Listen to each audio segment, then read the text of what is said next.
Greetings, ladies and gentlemen, and welcome to this latest version of Tales from Outer Space, where I take an HFY story from somewhere around the internet and read it aloud for your enjoyment.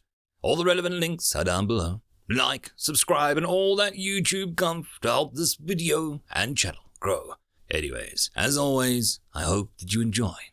I would just like to thank the following Tier 5 patrons and channel members for supporting the channel: FallenAngel, BuzzKillington, Datamagnet, and Bob the Dragon. Thank you again. And now, on to the story. Story number 1. The Hum of Humans. Written by the Wise One 75681. Humans had finally arrived on our ship. It was the first time since the Great War that another species had set foot on the SS Remus.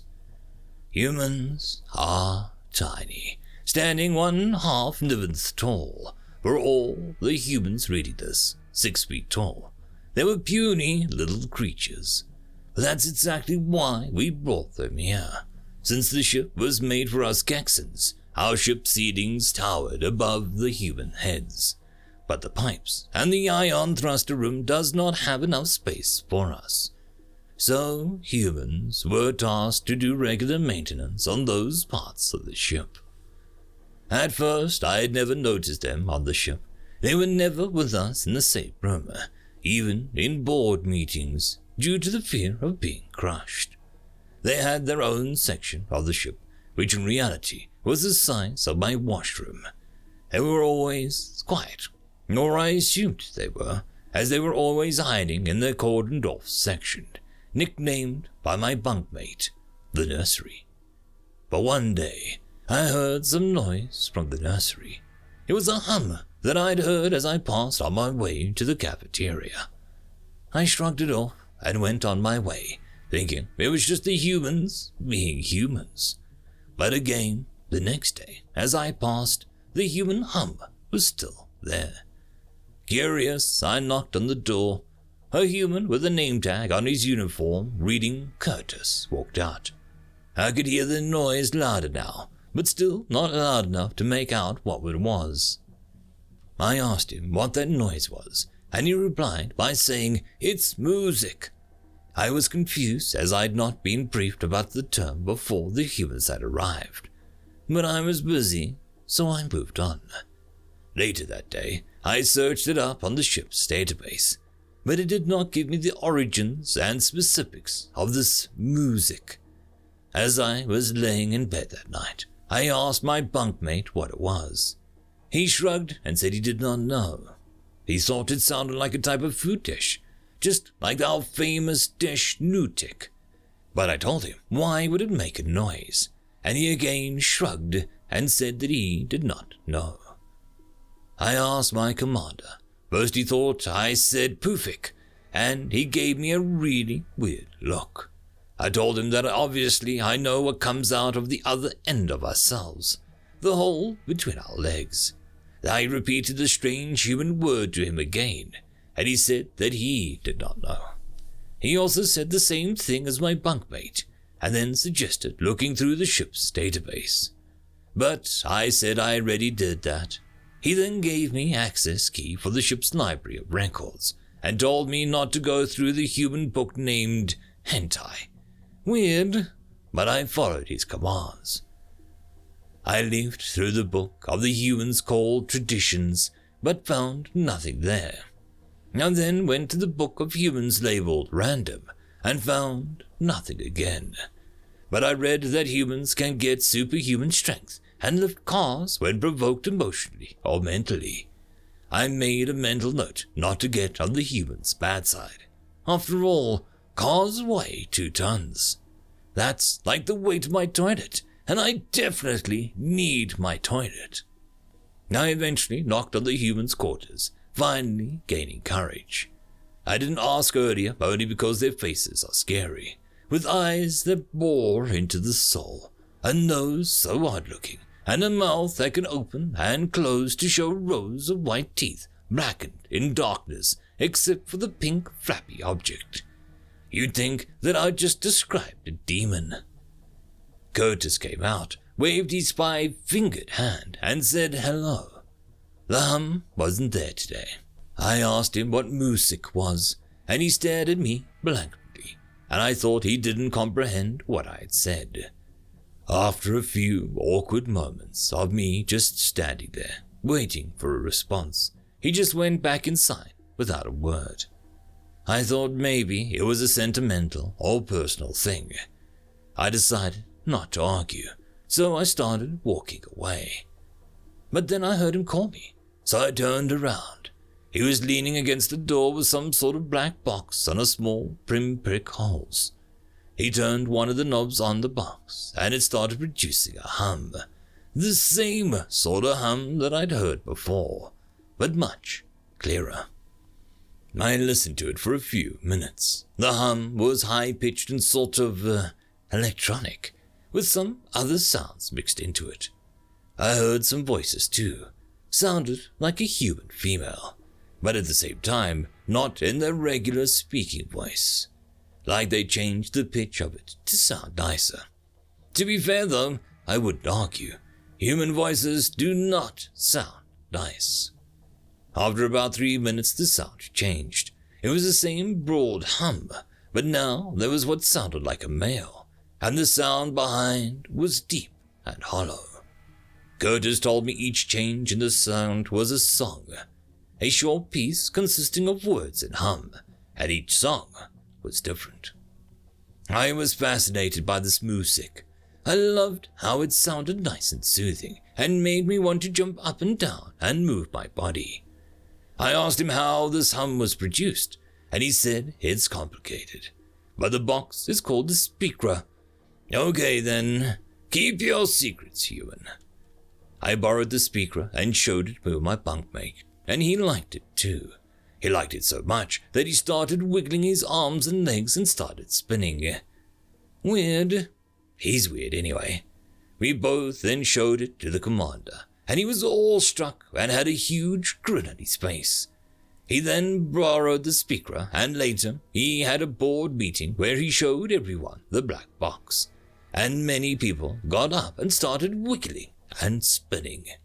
Before the meeting started, everyone was exhausted and glummer, but after the music, moods and spirits were lifted. One crew member suggested we introduce music to the rest of the galaxy somehow, or at least show it to the few species and update our database.